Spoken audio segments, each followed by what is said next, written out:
हाँ तो देखिए, अब बात करते हैं ट्रिग्नोमेट्रिक फंक्शंस की। तो जो आपने नाम सुने हैं साइन, कॉस, टेन, कॉट, सेक, कोसेक, इनको बोलते हैं ट्रिग्नोमेट्रिक फंक्शन, और ये 6 होते हैं। ये 6 क्यों होते हैं, उसके पीछे कारण है कि किसी भी ट्रायंगल की जो 3 साइड होती हैं, इन 3 साइड को लेकर आप सिर्फ 6 डिफरेंट वैल्यू क्रिएट कर सकते हैं, उससे ज्यादा वैल्यू आप डिफरेंट क्रिएट नहीं कर सकते, इसलिए ये 6 होते हैं। ठीक, अब जो ये फंक्शन होते हैं तो फंक्शन की कुछ वैल्यू निकालते हैं। जैसे हमने देखा था कि y x का फंक्शन होता था, तो जब हम x पुट करते थे तो उस फंक्शन की वैल्यू मतलब उस y की वैल्यू निकल के आती थी। ठीक, तो सिमिलरली साइन, कॉस, टेन, सेक, कोसेक, कॉट, इन सब के अंदर हम जो एंगल पुट करते हैं, इनके अंदर क्या पुट किया जाता है, एंगल पुट किया जाता है। तो इनका एक वैल्यू होता है, इनका एक वैल्यू निकल के आता है। जैसे आपको टेबल एक याद होनी चाहिए, जैसे आपको यहाँ टेबल में बता रहा हूँ कि साइन के अंदर अगर हम 0 डिग्री पुट करेंगे तो इसकी जो वैल्यू आती है वो आती है 0। इसका मतलब, इसको मैं लिख के दिखा देता हूँ आपको, उसका ये मतलब है कि साइन, इसके अंदर हमने एंगल पुट किया कितना, 0 डिग्री, इसकी वैल्यू क्या होती है 0। तो देखो इसकी वैल्यू है, इसके अंदर मैंने क्या पुट किया, एंगल, तो इसका एक वैल्यू आया। ठीक, सिमिलरली साइन के अंदर अगर मैं 30 डिग्री पुट करूंगा तो वैल्यू क्या आएगी, हाफ। तो इसका मतलब क्या है, इसका ये मतलब है कि साइन के अंदर अगर आप 30 डिग्री लिखेंगे तो इस फंक्शन की जो वैल्यू आएगी वो कितनी आएगी, वो आएगी हाफ। अब बोलेंगे सर ये कैसे पता हाफ आएगी, तो देखिए अभी अपने बस की बात नहीं है पता करना कि साइन 30 हाफ ही कैसे आएगा। ये बात सही है कि इसका प्रॉपर मैथमेटिकल प्रूफ है, लेकिन अभी उसका मतलब अपने सिलेबस का वो चीज नहीं है, इसलिए हम उसकी बात नहीं करेंगे। ठीक, जैसे वहां पे तो आपको बता देते थे, जैसे आप ऐसे सोचो, वहां ऐसे लिखा गया था y of x equal to x square, और जब से y of 2 पूछा जाता था तो यहाँ हम 2 पुट कर देते थे और 2 का स्क्वायर क्या आता था 4, तो खुशी खुशी क्या बोलते थे, y of 2 कितना आया 4। ठीक, सिमिलर स्टोरी, जब मैंने यहाँ पे 30 डिग्री पुट किया साइन के अंदर तो उसकी वैल्यू हाफ होती है। क्यों होती है, तो ये बात, ये क्वेश्चन बिल्कुल वैलिड है। क्यों होती है, क्या इसका प्रूफ नहीं है, बिल्कुल प्रूफ है, लेकिन अपने सिलेबस का नहीं। तो अभी बस हमें याद रखना है कि इसकी वैल्यू इतनी होती है। सिमिलरली मैंने यहाँ पे एक टेबल बताई है डिफरेंट एंगल्स के लिए, डिफरेंट ये फंक्शन है, 6 फंक्शन, और ये वैल्यूज आपको याद होनी चाहिए। मतलब इसमें कोई गुंजाइश नहीं चलेगी कि याद नहीं है, ये याद होना ही चाहिए। अब देखिए याद करने का तरीका क्या है, जैसे मान लो पहले बार में किसी को याद नहीं होता, जब हम लोग पढ़ते थे, जैसे मैं पढ़ता था तो मैं कैसे याद करता था, इसको एक अच्छे से राइटिंग में एक पेज पे लिख के, और जिस टेबल पे आप बैठ के पढ़ते हैं उस टेबल के साइड में चिपका दीजिए। तो जब भी आप वहां पे बैठ के पढ़ेंगे ये आपको हमेशा दिखता रहेगा, और 1-2 दिन में याद हो जाता है, बहुत ज्यादा टाइम नहीं लगता। अगर आप उसको बार बार देखते रहेंगे तो 1-2 दिन में याद हो जाता है, बहुत ज्यादा टाइम नहीं लगता। और आपस में एक दूसरे से पूछते रहे इसकी वैल्यू क्या होती है, इसकी वैल्यू क्या होती है, तो 1-2 दिन में आप सबको याद हो जाएगा। ठीक, तो ये फंक्शन की वैल्यू याद होना आवश्यक है। ठीक, तो साइन, कॉस, टेन, कॉट, सेक, कोसेक, इनका राइट एंगल ट्रायंगल से ही सिर्फ मतलब नहीं है, इनको तो सिर्फ किससे मतलब है, एंगल से मतलब है। इसके अंदर हम क्या पुट करेंगे, एंगल पुट करेंगे, और इनकी क्या आ जाएगी, वैल्यू। इनको सिर्फ किससे मतलब है, एंगल से, और एंगल को किससे मतलब है, 2 लाइन से। ठीक, अब हम ट्रायंगल की बात करते हैं। अब आपने राइट एंगल ट्रायंगल के बारे में देखा होगा, तो राइट एंगल ट्रायंगल में मान लेते हैं ये एंगल थीटा है, तो जो राइट एंगल ट्रायंगल में जो सबसे बड़ी साइड होती है उसको क्या बोलते हैं, हाइपोटेन्यूस, और जिस साइड पे एंगल बना होता है उस साइड को क्या बोलते हैं, बेस। तो देखिए ये एंगल इन 2 लाइन के बीच में है, ये सबसे बड़ी है, उसका नाम हाइपोटेन्यूस, उसमें कंफ्यूजन नहीं है। तो जो दूसरी लाइन होती है उस लाइन को क्या बोलते हैं, बेस। तो इस एंगल के लिए ये वाली लाइन कैसे काम करेगी, लाइक ए बेस। अब सोचो अगर हम इस एंगल की बात करते हैं, मान लो इसको लिख देते हैं थीटा, तो इस थीटा एंगल के लिए ये कौन हुआ, हाइपोटेन्यूस, तो ये कैसे काम करता है, जे बेस। और जो एंगल होता है उस एंगल के सामने वाली जो साइड होती है उसको बोलते हैं परपेंडिकुलर। अब मुझे बताइए ये 2 लाइन है, इन 2 लाइन के बीच में कुछ ना कुछ एंगल आएगा। कैसे आएगा एंगल अगर मेजर करना है तरीका क्या है, यहाँ से आर्क रेडियस का सर्कल बनाओ, आर्क लेंथ में रेडियस का डिवाइड लगा देना, वो एंगल होगा। अब बात करते हैं कि उस एंगल का जब हम साइन कैलकुलेट करेंगे तो एक साइन थीटा, साइन एक फंक्शन है, ट्रिग्नोमेट्रिक फंक्शन, उसके अंदर जब एंगल पुट किया जाएगा तो उसका फंक्शन का एक वैल्यू आएगा। तो उस फंक्शन का वैल्यू क्या आता है वो आपको राइट एंगल ट्रायंगल से हम डायरेक्ट बता रहे हैं कि उसका वैल्यू क्या आता है। तो साइन थीटा, मतलब ये अगर एंगल थीटा है और इसका अगर साइन कैलकुलेट किया जाएगा तो वो कितना आता है, तो वो आता है p/h। तो देखिए हमें ये चीज आज डायरेक्ट पता है, लेकिन लोगों ने इस चीज को प्रूफ करने में बड़ी मेहनत लगी थी कि साइन थीटा का जो वैल्यू है वो इस p/h के बराबर है। ठीक, अब सोचिए, देखो साइन एक फंक्शन है, थीटा दो लाइन के बीच का एंगल है। अब वो चाहे लाइन राइट एंगल ट्राइंगल की हो चाहे किसी और ट्राइंगल की हो। अब मान लीजिए मैंने एक राइट एंगल ट्राइंगल बनाया, तो राइट एंगल ट्राइंगल में भी ये दो लाइन है, इनके बीच का भी एंगल है, और इस एंगल का जब मैं साइन कैलकुलेट करूंगा तो उसका कुछ तो वैल्यू आएगा ना। तो लोगों ने प्रूफ किया कि साइन की जो वैल्यू आएगी वो इस साइड के रेशियो के बराबर आएगी। अब हमने इसको फॉरएवर के लिए याद कर लिया कि साइन थीटा कितना होता है, p बाई h। इसको हम प्रूफ करने नहीं बैठेंगे। सिमिलर स्टोरी अगर इसका कॉस कैलकुलेट किया जाए, कॉस थीटा जो आएगा तो कॉस थीटा कितना आएगा, तो कॉस थीटा आता है b बाई h। ये भी लोगों ने प्रूफ किया। फिर बात करते हैं टेन थीटा कितना आएगा, तो वो कितना आता है आपको याद होगा, p बाई v। ठीक, फिर बात करें कॉट थीटा कितना आता है, तो आप जानते हैं कि जो कॉट थीटा होता है वो टेन थीटा का उल्टा होता है, तो इसको उल्टा कर देंगे तो कितना हो जाएगा ये b by p, b for base, p for perpendicular. अगर मैं सेक थीटा की बात करूं तो सेक थीटा क्या होता है, कॉस थीटा का उल्टा होता है, तो सेक थीटा कॉस थीटा कितना आपका b बाई h, तो इसका उल्टा करिए कितना h बाई b। और जो कोसेक थीटा होता है, और जो कोसेक थीटा होता है, कोसेक थीटा ये क्या होता है, ये साइन थीटा का उल्टा होता है, तो साइन थीटा कितना है आपका p बाई h, तो ये कितना हो जाएगा h बाई p। ठीक, इसका ये मतलब नहीं है कि साइन थीटा इसी के बराबर होता है। Sine theta right angle triangle में इस रेशियो के बराबर होता है। ठीक, साइन थीटा एक अलग चीज है। थीटा को राइट एंगल ट्राइंगल से मतलब नहीं, थीटा को मतलब है दो लाइन से, और साइन एक फंक्शन है। ठीक, तो साइन फंक्शन में हमने थीटा पुट कर दिया है, तो साइन थीटा की एक वैल्यू आएगा। और राइट एंगल ट्राइंगल में ऐसा पाया जाता है, ये प्रूफ किया है लोगों ने कि ये इसके बराबर होता है, तो हमने उसको याद रख लिया। ठीक है, आप देखिए ये आपको याद हो गया, ये वैल्यूज आपको याद हो गई। अब कभी कभी क्या होता है कि अब देखिए आपने यहां तक अभी तक जो आपने बात करी है, इसमें आप एंगल देखिए 90 डिग्री तक और लास्ट में 180 डिग्री भी लिखा है। तो जो एंगल है ना, वो एंगल कितना भी बड़ा हो सकता है। जो एंगल है वो एंगल बड़े भी हो सकते हैं। तो फिर जब एंगल बड़ा होगा तो इन फंक्शन की वैल्यू कैसे लिखेंगे, तो उसके लिए एंगल कन्वर्जन का एक तरीका होता है। मतलब बड़े एंगल को हम छोटे एंगल में कन्वर्ट करके लाते हैं, और हमें ये वाली वैल्यू याद रखनी होती है। पर ये वाली वैल्यू हर कंडीशन में याद होनी ही चाहिए, इसके बिना काम नहीं चलेगा, याद होनी चाहिए।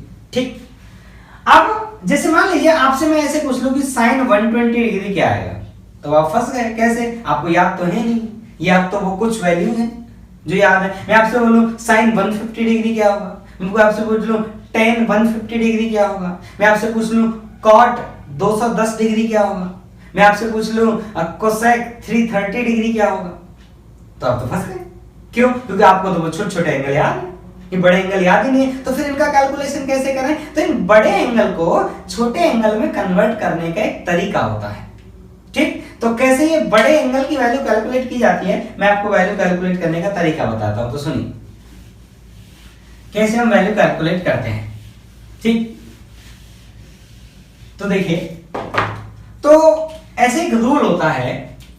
सबसे पहले ऐसे एक हम यहां पे डायग्राम बनाते हैं, और इसको बोलते हैं फर्स्ट क्वाड्रेंट, इसको बोलते हैं सेकंड क्वाड्रेंट, इसको बोलते हैं थर्ड क्वाड्रेंट, और इसको बोलते हैं फोर्थ क्वाड्रेंट। ठीक, और ये वाली जो लाइन है, इस वाली लाइन से एंटी क्लॉकवाइज डायरेक्शन में यहां से ऐसे इस वाली लाइन से एंटी क्लॉकवाइज डायरेक्शन में एंगल मेजर करते हैं। जैसे अगर एंगल आपका 30 डिग्री है, तो ये तो एंगल यहां से यहां तक कितना है 90 डिग्री।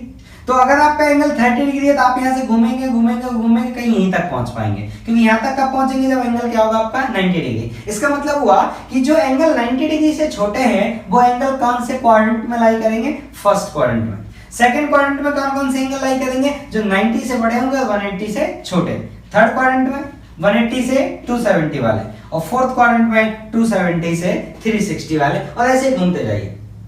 अब अगर कोई एंगल इस फर्स्ट क्वाड्रेंट का है, तो उस एंगल के जब ये फंक्शन कैलकुलेट किए जाएंगे तो वो पॉजिटिव आते हैं। इसका मतलब अगर एंगल इस क्वाड्रेंट का है और उस एंगल का function trigonometric function sin cos tan cos sec cosec अगर ये कैलकुलेट किए जाए तो वो कैसे आते हैं, पॉजिटिव। तो यहां लिखते हैं कि फर्स्ट क्वाड्रेंट में सभी पॉजिटिव होते हैं। मतलब एंगल अगर फर्स्ट क्वाड्रेंट का है और उसका जब हम ट्रिग्नोमेट्रिक फंक्शन कैलकुलेट करेंगे तो सभी कैसे आएंगे, पॉजिटिव।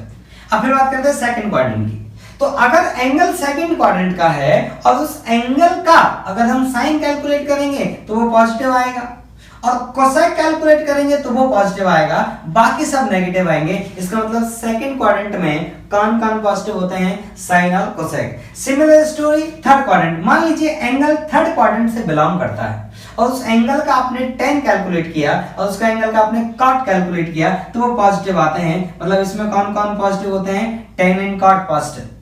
और फोर्थ क्वाड्रेंट, अगर एंगल आपका फोर्थ क्वाड्रेंट का है, फोर्थ क्वाड्रेंट का एंगल है मतलब 270 से किसके बीच में होगा, वो 360, और उसके अगर हम sine cos tan cos sec cosec calculate करें तो उसमें से जो cos होगा और जो sec होगा ये पॉजिटिव आएंगे, बाकी सभी क्या आएंगे, नेगेटिव। तो इसको ऐसे याद रखते हैं, फर्स्ट में सभी पॉजिटिव होते हैं, सेकंड में साइन कोसेक पॉजिटिव होते हैं, इसमें tan cot पॉजिटिव होते हैं और इसमें cos और sec पॉजिटिव होते हैं। अब जैसे मैं आपको, जैसे यहाँ पे आप देख भी सकते हैं, ये 30 degree 70 37 degree 45 degree 53 degree 60 degree 90 degree, ये सभी एंगल किसके हैं, फर्स्ट क्वाड्रेंट के। और देखो जब इन एंगल के फंक्शंस कैलकुलेट किए गए हैं तो देखो ये सारी वैल्यू पॉजिटिव है। मैं 90 तक बात कर रहा हूं, 180 की बात नहीं कर रहा, यहाँ तक देखो ये सारी वैल्यू कैसी है, पॉजिटिव, क्योंकि फर्स्ट क्वाड्रेंट में सभी एंगल का फंक्शन अगर कैलकुलेट किया जाए, sin cos tan cos sec cosec, वो सारे फंक्शन कैसी वैल्यू देते हैं, पॉजिटिव वैल्यू देते हैं। अब बात करते हैं कि मान लीजिए एंगल कोई सेकंड क्वाड्रेंट का हुआ, एंगल सेकंड क्वाड्रेंट का मतलब है 90 से बड़ा 180 से छोटा, तो फिर उसकी वैल्यू हम कैसे कैलकुलेट करेंगे। चलो यहां से तो हमें ये पता चल जाएगा कि वो पॉजिटिव होगा या नेगेटिव होगा, और वैल्यू होगी कितनी ये कैसे कैलकुलेट करेंगे, तो उसके लिए एक रूल होता है, एंगल कन्वर्जन रूल। ठीक, तो हम क्या करते हैं, लार्ज एंगल से स्मॉल एंगल में कन्वर्ट करने का एक रूल होता है। ठीक, अब देखिए तो जो साइन और कॉस जो होते हैं, थोड़ी सी यहां मैं बात करता हूं कि जो साइन और कॉस जो होते हैं और tan और cot जो होते हैं और sec और cosec जो होते हैं, इनको बोलते हैं कॉम्प्लीमेंट्री फंक्शन। मतलब ये फंक्शन इसका कॉम्प्लीमेंट्री और ये फंक्शन इसका कॉम्प्लीमेंट्री है, ये फंक्शन इसका कॉम्प्लीमेंट्री और ये वाला फंक्शन इसका कॉम्प्लीमेंट्री है, ये वाला फंक्शन इसका कॉम्प्लीमेंट्री और ये वाला फंक्शन इसका कॉम्प्लीमेंट्री, मतलब ये एक दूसरे के कॉम्प्लीमेंट्री फंक्शन। ठीक, तो रूल क्या होता है, मैं यहाँ पे रूल आपको देख रहा हूँ कि मान लीजिए फंक्शन, कोई फंक्शन है f या तो साइन होगा, cos होगा, tan होगा, cot होगा, sec होगा, cosec होगा। मैं एक सिंबल शब्द f से यूज करता हूं और उसके अंदर लिखा हुआ है n pi plus minus theta. n कौन है यहाँ पे, इंटीजर, मैं यहाँ लिखूंगा नीचे कौन है। तो ये क्या होता है, आप इस n पाई को भूल जाइए, आप इस n पाई को रिमूव कर दीजिए और प्लस माइनस में से कुछ एक चीज होगी और f ऑफ थीटा, मतलब अंदर से n पाई को हटा दीजिए और सिर्फ अंदर क्या लिख दीजिए, थीटा। अब या तो ये चीज प्लस होगी, मतलब इन दोनों में से कोई एक साइन लिया जाएगा, या तो प्लस लिया जाएगा या माइनस लिया जाएगा। अब ये कैसे डिसाइड होगा कि इसमें से कौन सा साइन लिया जाए, तो मैं आपके लिए बताता हूं। तो सुनिए, अगर आपका एंगल सेकंड क्वाड्रेंट का है और ये फंक्शन अगर साइन है तो यहाँ पे क्या लिया जाएगा, पॉजिटिव लिया जाएगा। ठीक, मैं आपके लिए ऐसा करते हैं, मैं आपको कुछ एग्जांपल लेके समझा देता हूँ। ठीक, एक रूल और होता है, चलिए पहले इसको समझाते थे फिर दूसरे को समझाएंगे, पहले इसको समझाते हैं। मैं यहाँ पे ऐसा करता हूँ, सारे फंक्शन लिख लेता हूँ एक बार, फिर मैं आपको समझाता हूँ। जैसे मान लीजिए मैंने लिख लिया साइन 120 डिग्री, मान लेते हैं एक लिख लिया मैंने साइन 150, अगला कॉस ले लेते हैं, मान लीजिए कॉस 150 डिग्री, फिर अगला ले लिया मान लीजिए मैंने tan 120 डिग्री। ठीक, फिर मान लीजिए मैंने अगला ले लिया cot 150 डिग्री, फिर अगला मान लीजिए मैंने ले लिया sec 120 डिग्री, और मान लीजिए अगला मैंने ले लिया cosec 120 डिग्री। 150 ले लो, कोई फर्क नहीं पड़ता, कोई एक एंगल ले लो, प्रोसेस सीखना है। अब देखिए पहली बात, साइन 120 डिग्री का वैल्यू क्या होगा हमें नहीं याद है, हमें वो छोटे छोटे एंगल याद है। तो इस बड़े एंगल को स्मॉल एंगल में कन्वर्ट करिए। और यहाँ पे जो n होता था, इस n के बारे में बता देता हूँ, ये n कौन होता है, ये होता है आपका रियल इंटीजर।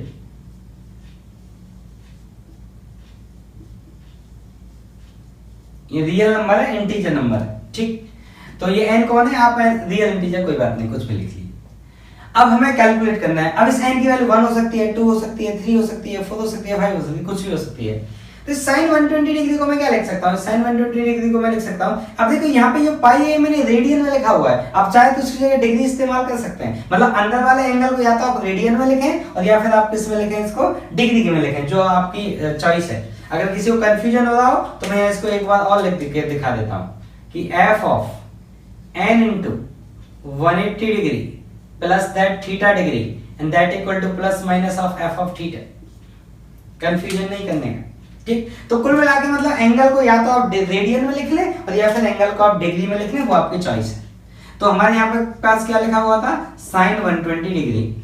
अब बात आती है इसको सॉल्व कैसे करें, मतलब इसका वैल्यू कैसे बताएं। तो एक चीज आपके दिमाग में आ रही होगी कि मैं इसको ऐसे लिख सकता हूं, कैसे, sine of 1 into 180 degree minus 60 degree, ऐसे लिख सकते हैं।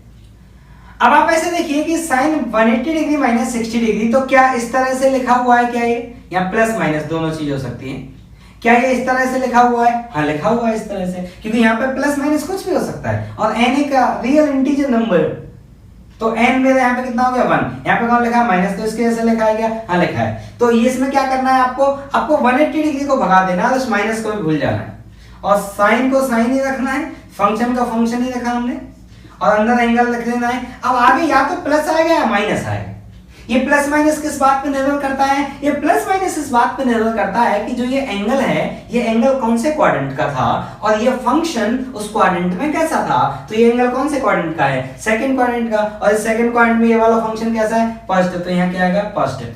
तो sin 120 डिग्री किसके बराबर आया, sin 60 के, और sin 60 डिग्री की वैल्यू हमें याद है कितनी है, √3/2, तो हमारा आंसर कितना आया, √3/2। अब देखिए अगला फंक्शन कैलकुलेट करके दिखाते हैं, cos 150, ठीक। तो cos 150 में कैलकुलेट करके दिखाता हूं, सुनिए। तो cos 150 तो अगेन सेम स्टोरी, याद तो नहीं है तो क्या करिए, कन्वर्ट करिए। तो कैसे करेंगे, मैं कैलकुलेशन करके दिखाता हूं, cos of 1 into 180 degree minus 30 degree, ठीक। फिर हमें क्या सिखाया गया था कि cos को हमें cos ही रखना है, इस 180 को भूल जाना है, यहाँ पे देखिए, इस प्लस माइनस को भी भूल जाना है, अंदर सिर्फ एंगल लिख जाना है, तो अंदर एंगल लिख दिया। अब बाहर या तो प्लस आएगा या माइनस आएगा, कैसे डिसाइड होगा कि ये वाला एंगल कौन से क्वाड्रेंट का है और उस क्वाड्रेंट में ये वाला फंक्शन कैसा है। तो ये एंगल सेकंड क्वाड्रेंट का है और सेकंड क्वाड्रेंट में ये cos कैसा है आपका, नेगेटिव, तो यहाँ आगे क्या आ जाएगा, नेगेटिव। तो ये किसकी वैल्यू आई, cos 150 डिग्री। अब cos 30 डिग्री आपको याद होना चाहिए, तो कितना होता है, -√3/2, तो वैल्यू कितना आया, -√3/2। अब मैं आपको कैलकुलेट करके दिखाता हूं, मान लीजिए cos 200, मतलब चलिए sin 210 डिग्री में कैलकुलेट करके दिखाता हूं, ठीक। तो कैसे कैलकुलेट करेंगे, तो अगेन सेम स्टोरी, बड़ा एंगल याद तो नहीं है तो आप इसको क्या लिखेंगे, sin of 1 into 180 degree plus 30 degree. फिर आगे क्या सिखाया गया आपको, 180 को भूल जाना है, इस प्लस माइनस को भूल जाना है, साइन को साइन ही लिखना है, अंदर 30 डिग्री लिख देना है, आगे प्लस आएगा या माइनस आएगा, वो किस बात पे निर्भर करेगा, ये एंगल कौन से क्वाड्रेंट का है, थर्ड क्वाड्रेंट का। यहाँ 180 होगा ना, यहाँ से घूमते आओ तो यहाँ तक हो गया 180, यहाँ तक कितना होता है 90, यहाँ तक कितना होता है 180, तो 210 यहाँ है। तो थर्ड क्वाड्रेंट में साइन कैसा होता है, नेगेटिव, तो यहाँ क्या आगे लग जाएगा माइनस, तो ये आया साइन ऑफ 210 डिग्री।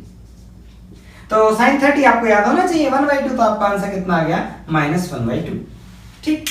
अब इसे मैं कोई और नंबर भी और एंगल भी आपको लेके दिखा देता हूं। जैसे मान लीजिए किसी का मन कर रहा है, चलो sin cos बहुत हो गया, अब tan लेके दिखाइए, चलो तो tan, जैसे मान लीजिए tan 210 डिग्री लेते हैं, तो इसको हम क्या लिख सकते हैं, तो आप जानते हैं इसको क्या लिखा जा सकता है, tan of 1 into 180 degree plus 30 degree.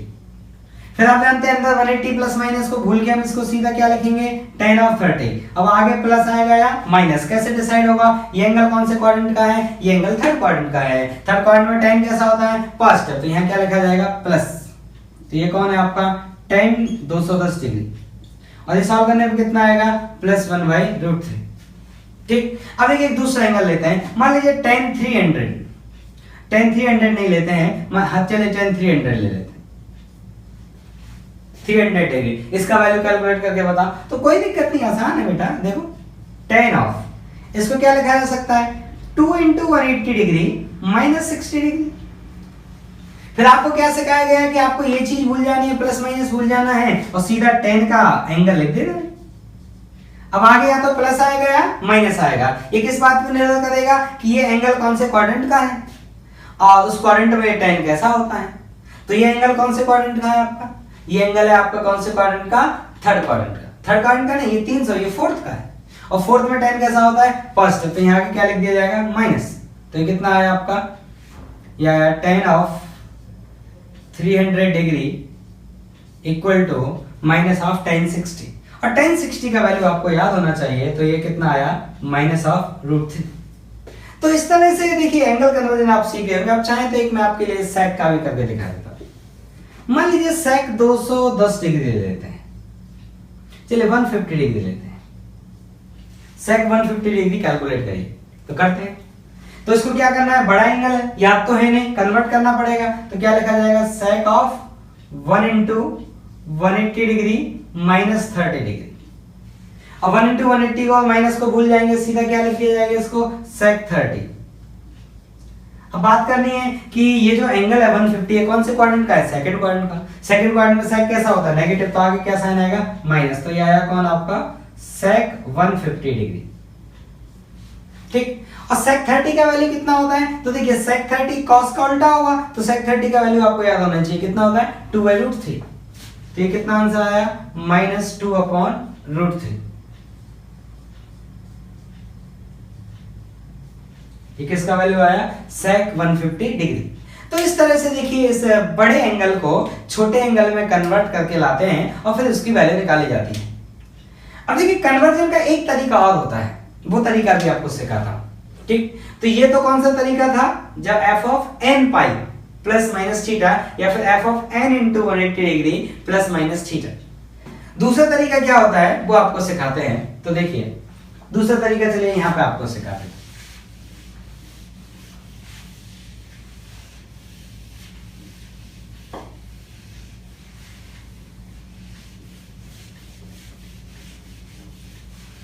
अब देखिए जो कन्वर्जन का तरीका होता है इसको बोलते हैं कि 180 डिग्री की हेल्प से ब्रेक करना। इसको इस सिचुएशन को क्या बोलते हैं, 180 डिग्री की हेल्प से एंगल को ब्रेक करना। एक दूसरा तरीका भी होता है जिसमें 90 डिग्री की हेल्प से एंगल को ब्रेक करते हैं। तो मैं यहां लिख के दिखाता हूं क्या होता है, वो होता है f of 2n + 1 into 90 degree plus minus theta.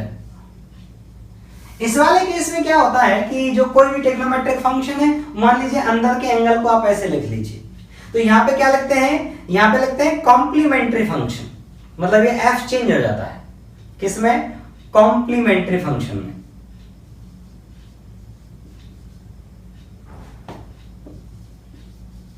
Complementary function,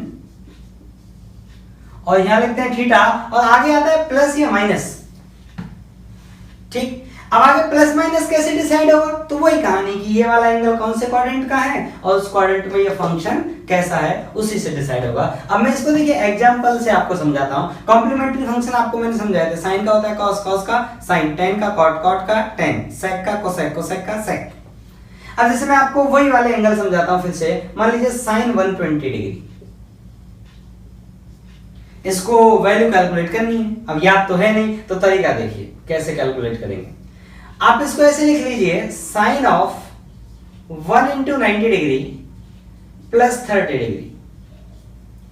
अब हम जानते हैं कि 90 प्लस 30 मतलब 90 से अगर हम ब्रेक कर रहे हैं, हम किसके रास्ते से ब्रेक कर रहे हैं, 90 के रास्ते से ब्रेक कर रहे हैं, तो ये साइन अपने किस में चला जाएगा, कॉम्प्लीमेंट्री फंक्शन में चला जाएगा। कॉम्प्लीमेंट्री फंक्शन है तो क्या होता है इसका कॉस। इस 90 को भूल जाना है, इस प्लस माइनस को भूल जाना है। देखो 90 को भूल गए, प्लस माइनस को भूल गए, अंदर क्या लिख देना है, सिर्फ एंगल।